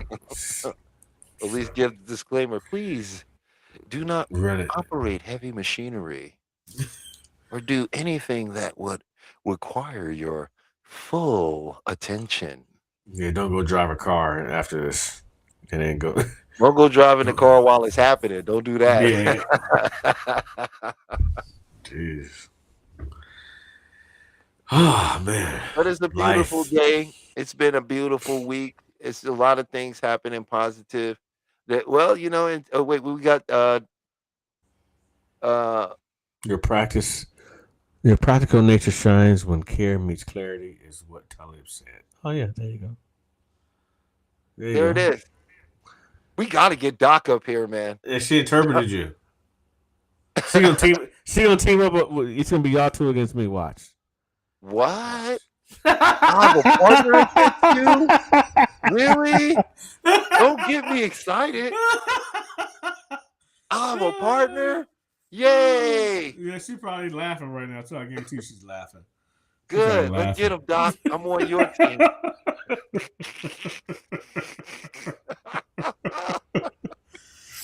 Oh, You know, and you know what? And I also want people to know that, you know, there's nothing wrong with you. You're not broken. You know, the little quirks you have, those little things, that's what makes you you. You know, the trauma you think you've experienced, the heartache, all of those things are the wonderful, wonderful things that make you you. You take those things away from you. Who are you? We're awareness. And we are just aware of that which we give our attention to. And we got Peach back. Let's go. Did she accidentally jump in here? Was that an accident? I came on because, you know, you talk about the hypnotherapy. I'm not being hypnotized over here. But I think it's awesome. You know, people absolutely love when you tell them whether they're emo or physical and all these other things that might generate some interest for people to come on and check you out so they can learn their personality style. Oh, that's great. Look, she want okay. Well, come on up if you want us to discover what you are. If you're a emo, are you a physical? And what do we mean when we say these things? What is that? Some people might respond and say, I'm not emotional. and straight up emotional. Right. But we don't mean that in that way. That's not what we mean. It's but, not but that it's the way. same. Yeah. We're talking about your suggestibility. And your suggestibility is simply how you take information in, right? And we take information in one of two ways, right? We either take them in inferentially or we take them literally. Now, when we take suggestions inferentially, that's what we call the emo. And what I mean by this is when you, let's say when you were a child, right? Your parents said to you, boy, when I come back, that homework better be done. That's an inference, right? So the child didn't get a direct message. And maybe the child goes now, okay, well, she usually leaves. She's going to be gone for 2 hours. So I'm going to play the game. I'm going to go. I'm going to put some music on. Oh, and my cartoon come on. And that's only 30 minutes. So if I got to do all that, and then that'll leave me 30 minutes, it'll take me 20 minutes to clean the room, to do my homework. I'll do it when she get here. Right? This is inferential, meaning when you get told something, you don't, it doesn't necessarily just mean what it says. It implies something else. And now the other side is the literal. We call this the physical. It goes like this. You probably heard this when you was a kid. Go take that trash out now. And you get up and you stop whatever you was doing. And you tied the bag up and you took the trash out. So you learn to take in information literally, right? And you might know some people like that. They don't get a joke. They never can really see past what you're saying, right? And you might know some people that don't hear what you're saying. They're always reading deeply into it, right? And when you learn what people are, then you can learn their suggestibility type, and you can learn to communicate better. You can learn to have a better relationship with these people and yourself, right? Because when we enter a relationship with another person, we enter in either as a physical or Mhm. emo. And we don't understand that emo is a particular type of way, and a physical type, you start conflating this that people don't like me, or they don't care, or this guy's a bum. Because- and then Mhm. we can take on all these textures without understanding. So if you like to learn what your suggestibility as well as your sexuality, come on up and join us. Thanks, Well, Pete. That yeah. was great. Yeah, one thing about that is, hey, Dr. Denise is back. And one thing about that is that when you find out someone's sexuality, which is their characteristic, you you can adjust yourself to deal with them better, because once you understand how they function, you then can take what we normally say about 10% off of whatever you, if you're a physical or emotional, you take that off, right? And then you kind of give them the grace of that 10%. And typically you will find a nice fair balance in your understanding and their understanding, because you actually are doing the work. um, And we're all dual nature. If you are predominantly physical, that means your subdominance is emotional. And you mhm, can sometimes you can use your subdominance. You can drop mhm, that physical a little and raise that mhm. subdominance a little. So, but I want to let the doctor speak. There we go. She's been there. We can hear you now. Can you hear us? Yeah, I think I had you. Uh, Yeah. that- Here we go. okay, that's much better. I had too many things going on at the same time. All right. So, so, Um, are you aware of the characteristics of the physical, every as a go ahead. no, go ahead, finish your. I'm I sorry. was gonna say, as a life coach, are you aware of the Wait, nature that wait. we speak I'm gonna of? have to cut you off, Chef. Okay. I'm gonna have to cut you off. And I'm pointing. That's rude. Let me use my presidential point. Hmm. There it is. That's the non-aggressive point. They teach you that. Yes, Dr. Denise, first yes. thing I want is I would love for you to just share your thoughts on life coaching and how you see the environment right now. I'm very excited to hear that.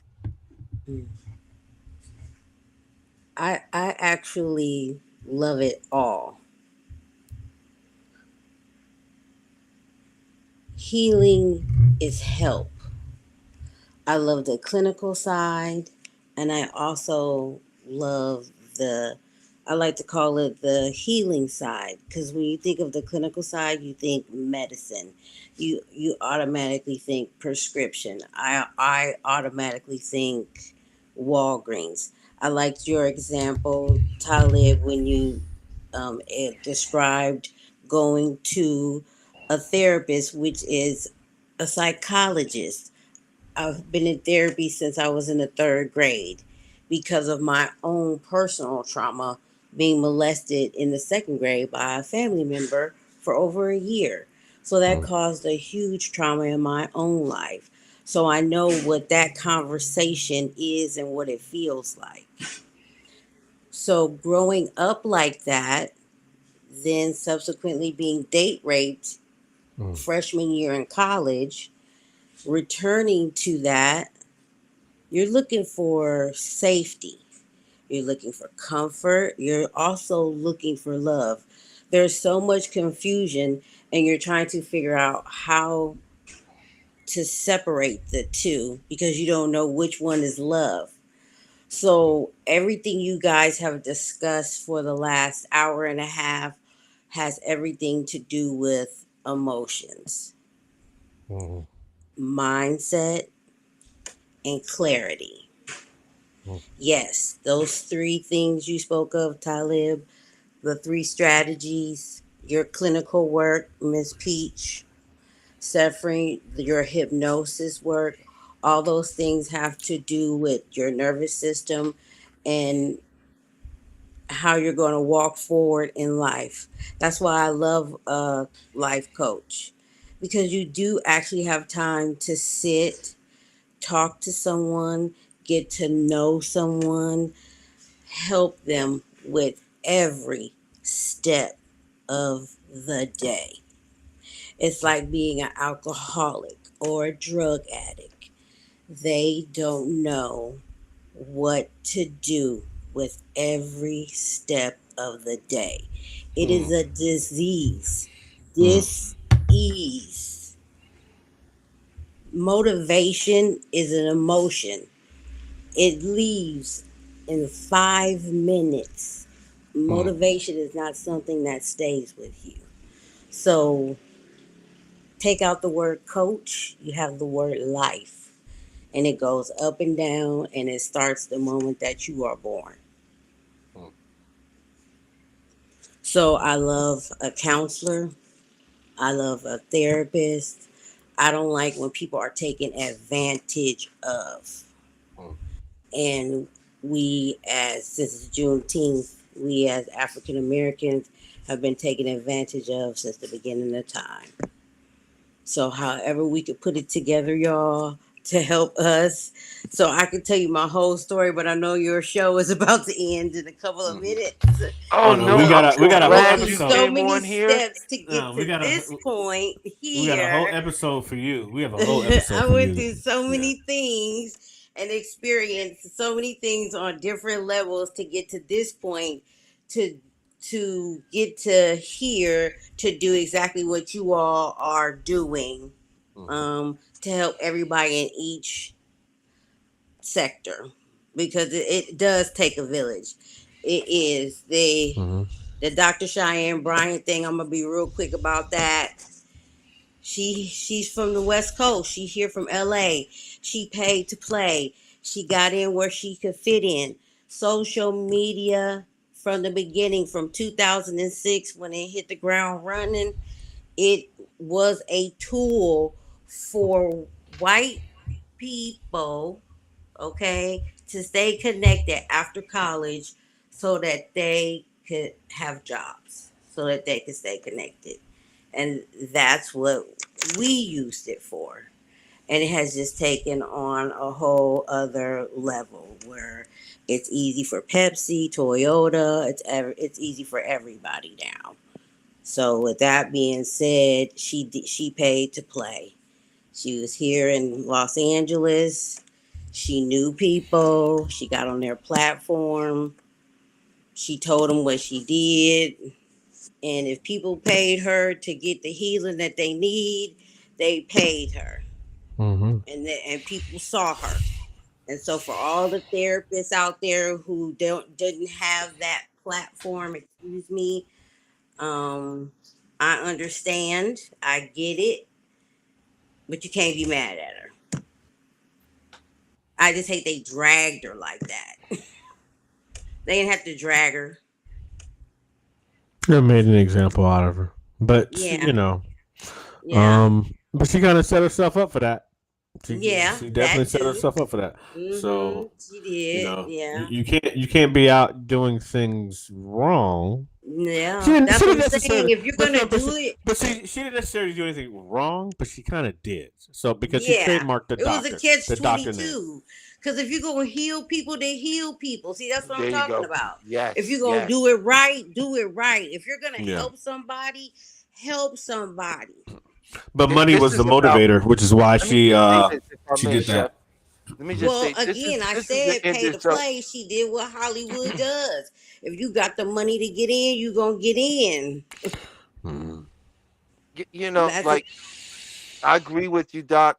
You're 100% right on that. You know, at the end of the day, you know, if you ask me why it fell apart, was because it became about ego and not about rapport. This is about rapport. This is about not only a person opening up to you, but you opening up to someone else as well. You have to be able to bear yourself in front of them as well. If you truly want to help, you know. And that and you know, we go and we learn these tools so we could be helpful, but at the end of the day, if we had none of these tools, we were already helpers. We're already helping people in our natural everyday life because we would listen. We would hear. and we would feel, Mhm. right? And Mhm. because we're disassociated from their problem, we can see Mhm. beyond it. You can see beyond that, You right? know, So please at the end continue. of the day, they like it turns into your people don't like the Instagram stuff and all those types of things, but it is a selling market. So it's like having a commercial. So if you want your business to grow, and you want to reach a certain group of people, because you can have Instagram and LinkedIn and Facebook and reach a certain group of people. It does not have to go to uh, the group that you are not interested in, and you can make a lot of money. You really can. This it's a job, and that's what people don't seem to understand about the entertainment business. It is a job. That's a job. They go to work 9 to 5 just like everybody else. You know what I mean? So, and it's your story, and that's another reason why things sell. Like, you have to be transparent and you have to be authentic. So that's the thing about life coaching also. People come to and ask for advice from people when you are authentic. When you have actually transformed yourself, you can help others. Like, if you've never experienced anything ever in your life, how can you help someone else? Same thing with a doctor. If you didn't go to school and get your degree, how can you prescribe the medicine that your patient needs in order for them to get well? Yeah, and Or even then, or an you have to attorney. do, hundreds of or many, many hours of cadaver work, Mm-hmm. and just, like you're saying, I agree wholeheartedly. I did my internship at a morgue on 34th and First Avenue, so Mm-hmm. So that's the whole thing. You have to put in the work. You have to put in the work in any profession. If you work at the post office, you got to put in the work in order to get to where you want to go. yeah, I agree, and That's I think a lot of it has to do with reframing how we look at things, and Mm-hmm. really just making new neural pathways, right? And disconnecting those old pathways, right? And putting something new in that place, and not working on changing our image, or Mm-hmm. trying to change the self through uh physical force, meaning one's identity is a layer of three, right? We could say Mm-hmm. result, action, identity, right? And most people, when they want to change or become something else, they look at the result. I want this life. I want this car. I want this home. I want this job. Then they go to Mm-hmm. the action. Well, I have to take these steps. And what I've always learned is when you work that way, the same list you write down to what you got to do become the same list full of reasons why you never do it. Where you never do it. And then the middle of that is the identity. But the Mm-hmm. identity is a set of beliefs that came from a drumming up of states. And those Yeah. states that we entered in created a chemical key code. We call them neural pathways, right? But Mm-hmm. you know, they change. And the reason we stick with what we do is because you have like 80,000 thoughts a day, and at the end of the day, you go to sleep, you wake up the next day, and you take 90,000, 90% of that over to you the next day. You can't Mm-hmm. change if the mind is doing the same thing all the time. So I No. like to work with people to get them to use the power of the mind, which is the imagination. By the way, which was the purpose of compulsory educational schools, which was to remove the imagination from children, Mm. right? But our subconscious mind works through the imagination. It works through images, symbols, digital, meaning numbers, right? Numbers. This is how the language of the mind communicates. And when you can work with imagery and step in, and this is what NLP does a lot of, imagine that individual you want to be, right? What do they look like? What do they dress like? What do they smell like? Right? and you step into them and you embody that feeling and you lock it in and tell you to nail it Yeah. in the place, Yes. and and now but you just develop neural pathways because the mind doesn't know what's real or fake. It doesn't know the difference. I don't. Mhm. I don't. One of my things is I don't. People don't know how to just sit still and just in silence. It's called self-reflection. A lot of people aren't ready for that. They just, no. You don't need a TV. Turn the phone off. Well, we're constantly being overstimulated, and that's just Very the way of much saying so. we stay overloaded. And when you're Yes. overloaded, you disorganize the hibitorial system. It gets Yeah, that's why disorganized. I had you guys on my phone at the same time as I had you on my laptop, which is why it wouldn't connect. You see, it's the same thing.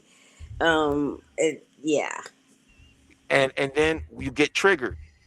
That yes. triggering sends us into hypersuggestibility, which is Mm-hmm. just a fancy way of saying hypnosis, which Mm-hmm. grants access or bypasses the critical mind, allowing new suggestions now to get put into the subconscious mind.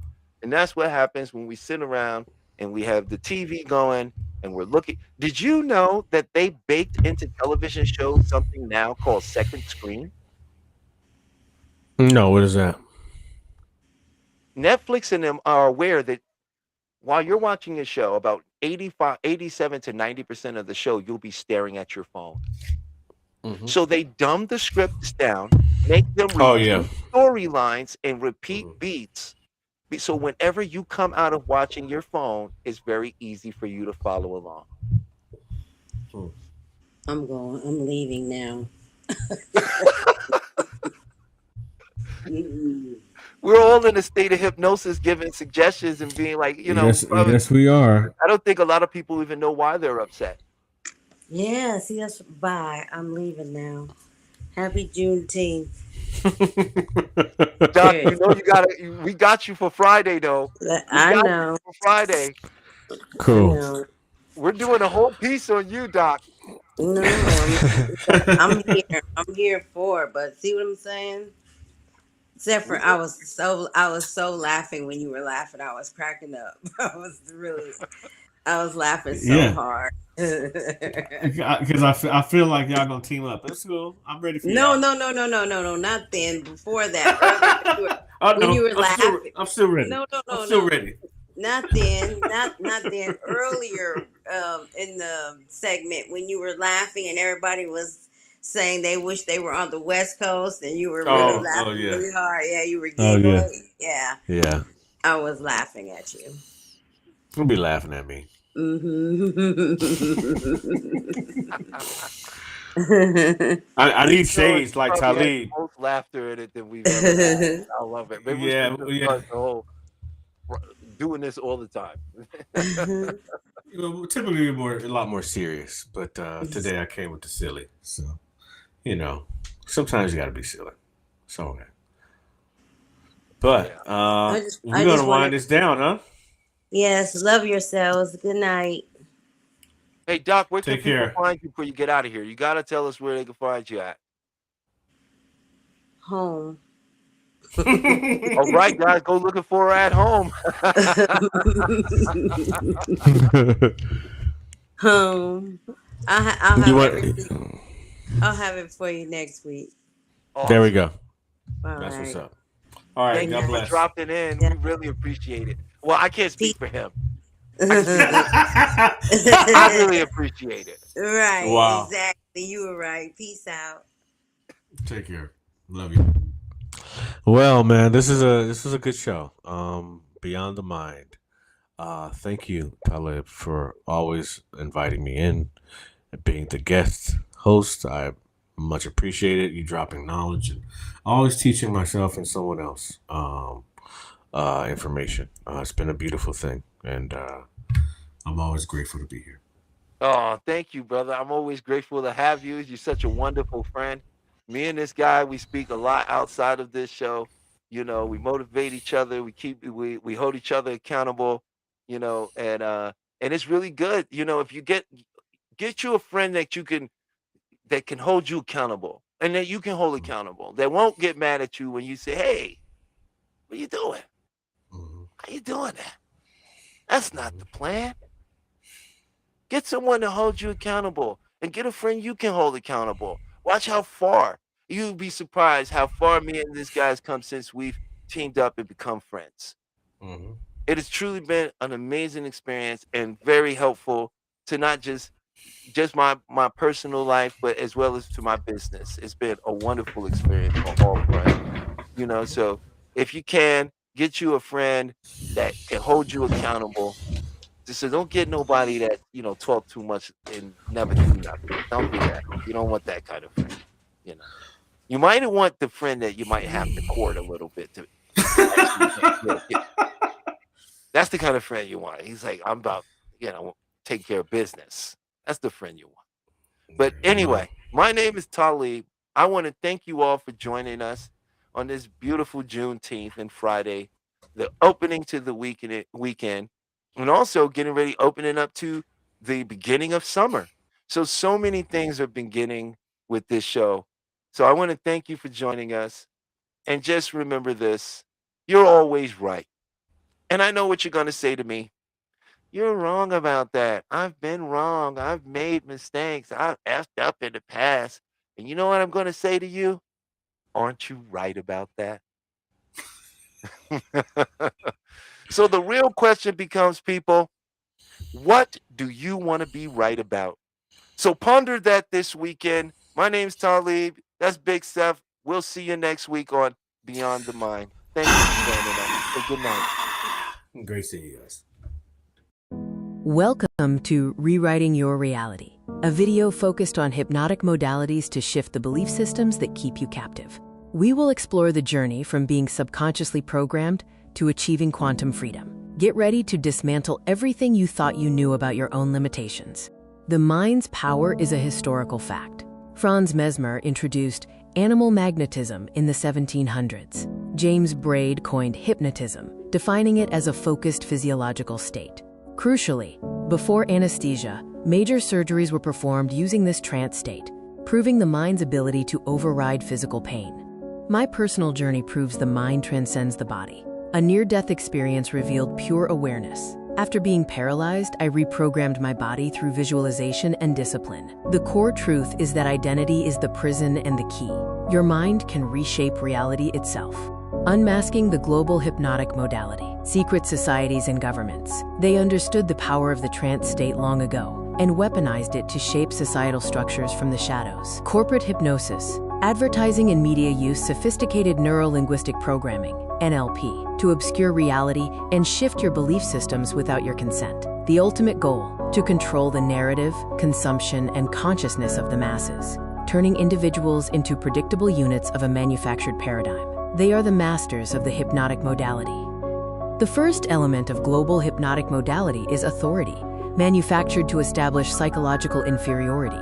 Uniforms, robes, and controlled environments trigger unquestioning obedience. When you look up to an authority, your critical factor is lowered, accepting suggestions as absolute truth. The uniform is the first induction.